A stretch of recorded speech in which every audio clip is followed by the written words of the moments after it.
मौलिक कर्तव्य मतलब अनुच्छेद 51A। ये परीक्षा के लिहाज से आप समझिए बहुत ही महत्वपूर्ण टॉपिक है। अक्सर इससे सवाल पूछे ही जाते हैं और आज हम इसे इस तरह से समझेंगे कि आप कभी नहीं भूलेंगे। हम एक खास मास्टर कोड का इस्तेमाल करेंगे। इससे आपको सारे मतलब पूरे 11 के 11 कर्तव्य वो भी क्रम से याद हो जाएंगे। तो सबसे पहले यह समझना जरूरी है कि मौलिक कर्तव्य हमारे मूल संविधान का हिस्सा नहीं थे। सर एक मिनट, अगर ये मूल संविधान में थे ही नहीं तो इन्हें बाद में क्यों और मतलब कब जोड़ा गया? बहुत अच्छा सवाल है। बिल्कुल, इन्हें बाद में जोड़ा गया। शुरुआत में 42वें संविधान संशोधन से 10 कर्तव्य जोड़े गए थे और फिर काफी बाद में एक और कर्तव्य जोड़ा गया जिससे इनकी कुल संख्या 11 हो गई। इस पर हम विस्तार से बात करेंगे अभी। देखिए, परीक्षा में सबसे बड़ी चुनौती क्या होती है? सर इनका क्रम याद रखना, सीक्वेंस। बिल्कुल सही। आयोग अक्सर कर्तव्यों का क्रम पूछ लेता है और वहीं पर गलती हो जाती है। तो इसी चुनौती को हल करने के लिए हमारा मास्टर कोड है। हम इसे कहेंगे द AK ट्रिक। हम A से लेकर K तक हर अक्षर से एक कर्तव्य को जोड़कर याद करेंगे। A to K, ठीक है सर। स्क्रीन पर देखिए, ये रही हमारी मास्टर कुंजी। A से एंथम, B से बापू, C से complete unity, D defence, E equality, F fancy culture, G green nature, H humanity, I Indian property, J joint activity और आखिर में K किड्स एजुकेशन। अब हम एक एक करके इन्हें समझते हैं। ठीक है जी सर, बिल्कुल। तो सबसे पहले A फॉर एंथम मतलब राष्ट्रगान। कर्तव्य कहता है कि संविधान का पालन करें और उसके आदर्शों, संस्थाओं, राष्ट्रध्वज और राष्ट्रगान का आदर करें। ये तो सीधा है। हाँ, अब आते हैं B पर। B फॉर बापू। बापू? हाँ, बापू। और बापू से हमें क्या याद आता है? हमारा राष्ट्रीय आंदोलन। हाँ। तो कर्तव्य है स्वतंत्रता के लिए हमारे राष्ट्रीय आंदोलन को प्रेरित करने वाले उच्च आदर्शों को हृदय में संजोए रखें और उनका पालन करें। सर बापू से आंदोलन को कैसे याद रखें, मतलब कनेक्शन क्या है?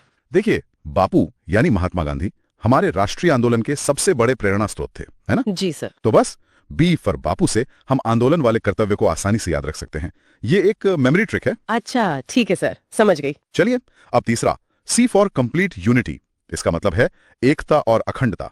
कर्तव्य कहता है भारत की प्रभुता, एकता और अखंडता की रक्षा करें और उसे अक्षुण्ण बनाए रखें। इसके बाद है D फॉर डिफेंस। बहुत आसान है, रक्षा। देश की रक्षा करें और आह्वान किए जाने पर राष्ट्र की सेवा करें। ठीक है। अब आता है E फॉर इक्वालिटी यानी समानता। ये थोड़ा लंबा है, ध्यान से सुनिए। भारत के सभी लोगों में समरसता और समान भ्रातृत्व मतलब भाईचारे की भावना का निर्माण करें और ऐसी प्रथाओं का त्याग करें जो स्त्रियों के सम्मान के विरुद्ध हैं। जी, ये बहुत जरूरी है। बिल्कुल। अब आगे बढ़ते हैं F पर। F for fancy culture. ये याद रखने का तरीका है। इसका असली मतलब है हमारी सामाजिक सांस्कृतिक गौरवशाली परंपरा। कर्तव्य कहता है कि हम उसका महत्व समझें और उसका परिरक्षण करें। फैंसी कल्चर, हाँ, इसे याद रहेगा। अगला है G फॉर ग्रीन नेचर। पर्यावरण? बिल्कुल। प्राकृतिक पर्यावरण की रक्षा करें, उसका संवर्धन करें और प्राणी मात्र के प्रति दया भाव रखें। ठीक है सर। इसके बाद H फॉर ह्यूमैनिटी मतलब मानवता।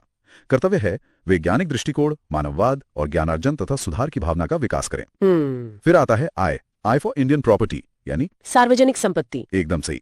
सार्वजनिक संपत्ति को सुरक्षित रखें तथा हिंसा से दूर रहें। जी। अब 10वां J फॉर जॉइंट एक्टिविटी। इसका मतलब है सामूहिक गतिविधि। कर्तव्य कहता है कि व्यक्तिगत और सामूहिक गतिविधियों में उत्कर्ष की ओर बढ़ने का प्रयास करें। ठीक है। और अब आखिरी K फॉर किड्स एजुकेशन। बच्चों की शिक्षा। संरक्षक उन्हें शिक्षा के अवसर प्रदान करें। सर यही वो 11वां कर्तव्य है ना जिसे बाद में जोड़ा गया था? बिल्कुल सही पकड़ा, एकदम सही। इसे 86th संविधान संशोधन द्वारा जोड़ा गया था। 86th amendment. ठीक है सर। तो चलिए अब इस पूरी लिस्ट को एक बार टेबल में देख लेते हैं ताकि सब कुछ एकदम साफ हो जाए।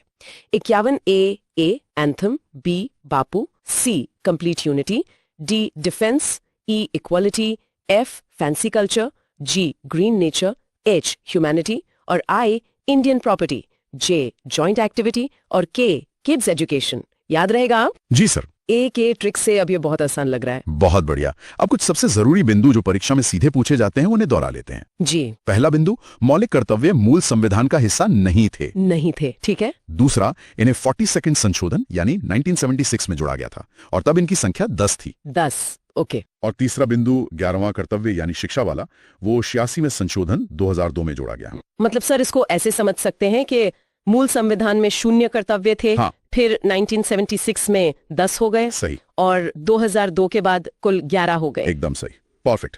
अब आप इस टॉपिक के लिए पूरी तरह से तैयार हैं तो इस मास्टर कोड के साथ अब अनुच्छेद 51A का कोड आप कह सकती हैं आपकी मुट्ठी में है। जी सर, बिल्कुल। मुझे पूरा विश्वास है कि अब आप इसे जिंदगी में कभी नहीं भूलेंगे।